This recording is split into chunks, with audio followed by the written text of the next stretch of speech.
इमरान खान आज फिर Islamabad high court में पेश होंगे। चेयरमैन पीटीआई जुडिशल कॉम्प्लेक्स में तोड़फोड़ पर बने मुकदमात के लिए इस्लामाबाद हाई कोर्ट से रुजू करेंगे। इमरान खान कुछ देर बाद जमान पार्क से रवाना होंगे।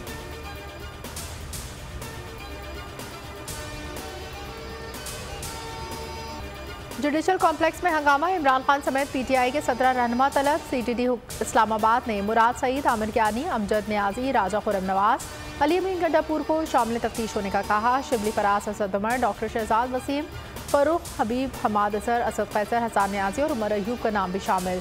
अदम पेशी पर कानूनी कार्रवाई अमल में लाई जाएगी।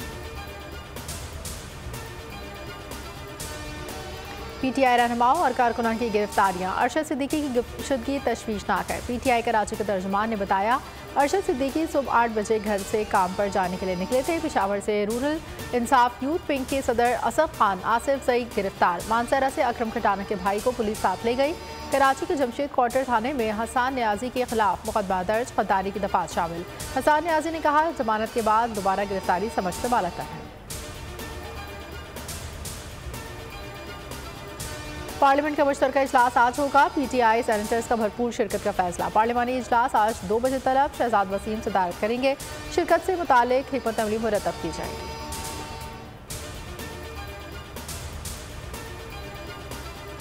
मैं समझती हूँ कि इलेक्शंस के अलावा पाकिस्तान का कोई हल नहीं है। इलेक्शन से हम बिल्कुल कोई फरार हासिल नहीं करना चाहते। हम इंशाल्लाह इलेक्शन लड़ेंगे भी और जीतेंगे भी। इसके कहने पर रियासत नहीं चल सकती। रियासत को पूरी कुव्वत से इसको रोकना पड़ेगा, वरना ये मुल्क जो है ये गलत हाथों में चला जाए। और एक ऐसे शख्स की सहूलतकारी की जा रही है जो शख्स इस मुल्क की तबाही का दूसरा नाम। पनामा बेंच के लोग, इनके बच्चे और बीवियां अदालत में मौजूद थे। उनको फैसले का पहले से इल्म था। बीवियों के कहने पर, बच्चों के कहने पर फैसले हो रहे हैं। यहाँ रियासत पूरी कुव्वत से इमरान खान को रोके। मरीम नवाज की डिक्टेशन। दावा किया, हम इलेक्शन से फरार नहीं चाहते।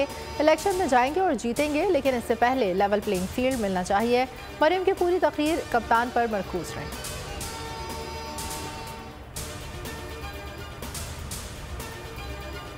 हालात इस नहज पर आ चुके हैं। इमरान खान रहेगा या हम रहेंगे। वज़ीर दाखिला राना सनाउल्लाह कत्ल की धमकियों पर उतर आए। कहते हैं, जब हम समझेंगे कि हमारे वजूद की नफ़ी हो रही है तो जमहूरी और गैर जमहूरी चीज़ों का नहीं सोचेंगे।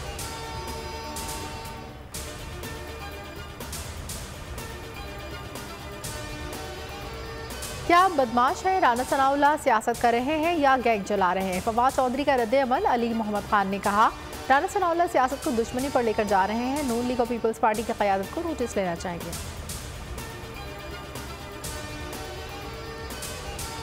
सदर मुमलिकत के आईनी खत पर शहबाज शरीफ के इल्ज़ामात। वज़ीर आज़म ने सदर के खत को पीटीआई की प्रेस रिलीज कह दिया। जवाबी खत में लिखा, आपने गैर आईनी तौर पर कौमी असम्बली तहलील की। हुकूमत और इलेक्शन कमीशन के गैर आईनी इक़दाम दुरुस्त करार दिए। इंतख़ाबात न कराने के फैसले पर आईनी बहरान का पर्दा डालने की कोशिश।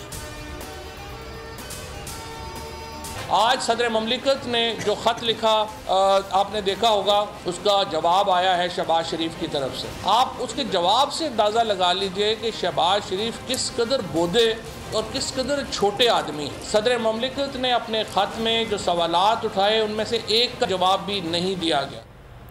सदर ने आइन पर अमल दरामद करने का कहा था। शहबाज शरीफ ने नून लीग की प्रेस रिलीज जारी कर दी। फवाद चौधरी का शहबाज शरीफ को खत पर रद्द अमल। बोले, उन्हें सिसिलियन माफिया कहना बिल्कुल दुरुस्त नहीं। आलमी बरादरी को भी पाकिस्तान के हालात पर तशवीश है। हुकूमत ने फस्तायत की तमाम हदें पार कर दी। अजहर मशवानी के अगवा को 3 दिन हो गए, कुछ पता नहीं चला।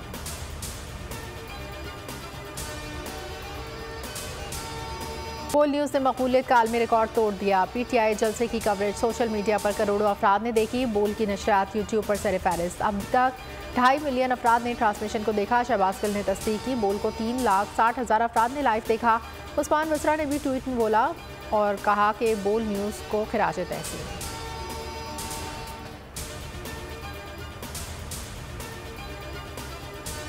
और पाकिस्तान में इंसानी हुकूक की खिलाफ वर्जियाँ आलमी शख्सियात की जानिब से मजम्मत। अमरीकी रुकन कांग्रेस टेडलिफ का बयान में सामने आ गया। कहते हैं कि सियासी कशीदगी को पुलिस के वहशत के जवाब के तौर पर इस्तेमाल करना काबिल मजम्मत है।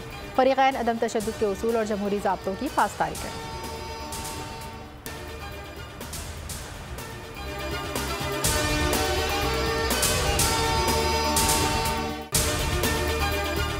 नजर आ रहा है सामने लिखा हुआ है जुल्म मिटने के लिए 2 चीजों से मिटेगा भाई। एक, अदल की कुर्सी पे जो लोग बैठते हैं ना, वो अदल के हिसाब से फैसले करने लगे। दूसरा, कौम निकल खड़ी उस जुल्म के खिलाफ। तो जुल्म खत्म हो जाएगा, या इन दोनों में से कोई एक चीज हो जाए या दोनों हो जाए। अगर 420 का मुकदमा था, उस वक्त अदलिया में जो लोग बैठे हुए केस देख रहे थे वो पूछते ना यार चीट हुआ कौन है। जब उनको दिखता कोई चीट नहीं हुआ, केस खत्म कर देते। तो जालिम जुल्म कर ही नहीं पाता। 9 जजेस ने नोट बिफोर किया मेरे केस को यार, 1.5 साल चला। शख्सी जमानत का केस, सेम केस इस्लामाबाद में कर दिया। एक ही इल्जाम पे 2 केस हो नहीं सकते भाई। मतलब 60 दिन का वक्त होता है, 102 दिन के बाद मैं जीत गया, केस बरी हो गया, 102 दिन के बाद अपील फाइल की, एक्सेप्ट कर ली। नहीं करते ना एक्सेप्ट, खत्म हो जाता ना जुल्म यार। भरी अदालत में मुझे बरी कर दिया, फिर पता नहीं क्या हुआ, 2.5 घंटे बाद का नोट बिफोर, मैं नहीं सुनता ये केस। खड़े रहते अपने फैसले पे, मिट जाता जुल्म। अल्लाह ताला ने बिठाया इस इन कुर्सियों पे इनको यार, ये अल्लाह ताला की तरफ से फैसले करने हैं। तो या तो ये फैसले आएंगे, जुल्म मिट जाएगा, या कौम खड़ी हो जाएगी जुल्म के खिलाफ।